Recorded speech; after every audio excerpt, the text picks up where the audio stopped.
United States. Lexington. Harassed.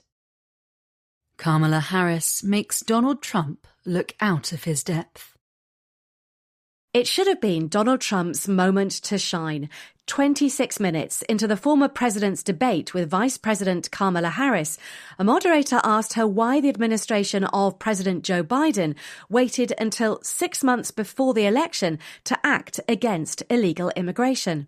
Ms. Harris never got round to answering that question. Instead, she talked about fighting people smuggling as a prosecutor, accused Mr. Trump of sinking a bipartisan bill to strengthen the border, and addressing those watching at home, urged them to attend a Trump rally. They would hear him spew grievances and strange tales, she said, and they would watch as bored people got up and left. The one thing you will not hear him talk about is you, she concluded. Ms. Harris knew which line would get her opponent's attention.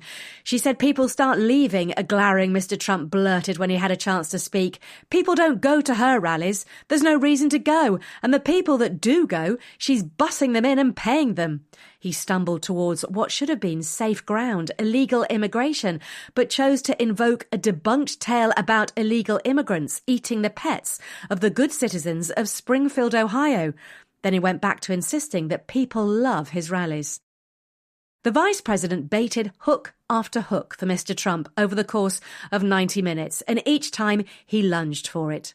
Whether she was invoking his old business school, Wharton, in attacking his economic plans, or implying his business success was due to a gigantic inheritance, or claiming world leaders did not respect him, Ms. Harris repeatedly provoked Mr. Trump to defend his self-image and his own record in office, rather than mount a sustained attack on her.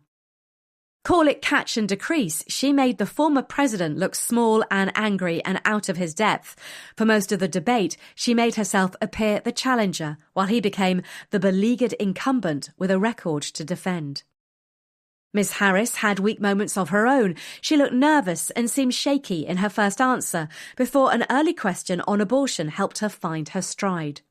A performance that was clear evidence of careful preparation may have struck some viewers as rehearsed, even artificial.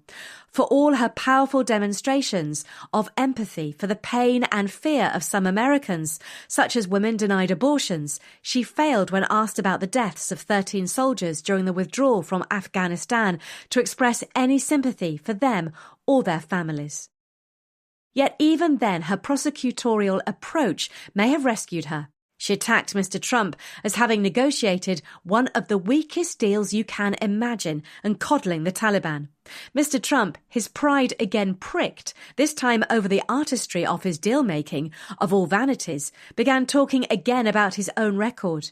He recounted conversations he had with a Taliban leader he called Abdul. He insisted he had put a great agreement in place, but they blew it. The agreement, he said with characteristically foggy bluster, said you have to do this. Mr. Trump clearly longed for his former less mischievous and less agile opponent, Joe Biden, who abdicated the nomination after his dismal debate against Mr. Trump on June the 27th. Rather than concentrate on Ms. Harris, Mr. Trump repeatedly criticised Mr. Biden as though trying to will him back onto the stage. They don't respect Biden, Mr. Trump fumed, while insisting world leaders respected himself. Where is our president, he went on. They threw him out of a campaign like a dog. Ms. Harris responded smoothly with one of several lines that seemed practiced. It's important to remind the former president, you're not running against Joe Biden, you're running against me. It was one of the very few times she referred to the president herself, as she repeatedly across the evening presented herself as the candidate of change, the one, as she put it in her closing statement, focused on the future rather than the past.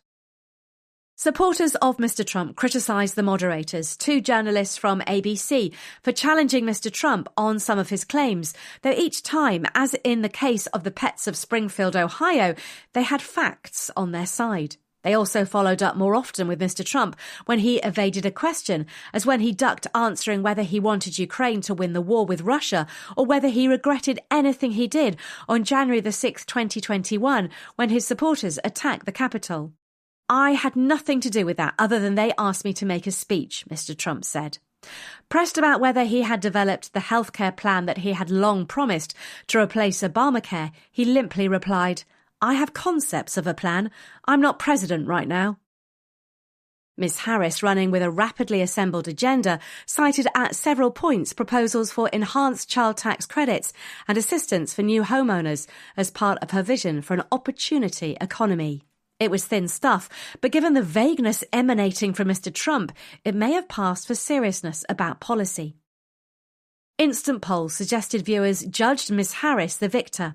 Her performance delighted Democrats, and she supplied far more of the punchy moments that tend to get highlighted in newscasts and shared online.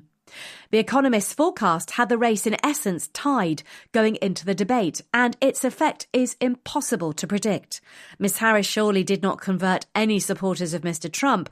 Who could? But she may have assured some of the few independent-minded voters left that she is up to the job. She projected strength from before the debating began, when she appeared to surprise Mr. Trump by striding across to his side of the stage and sticking out her hand. "Kamala Harris," she said, "let's have a good debate."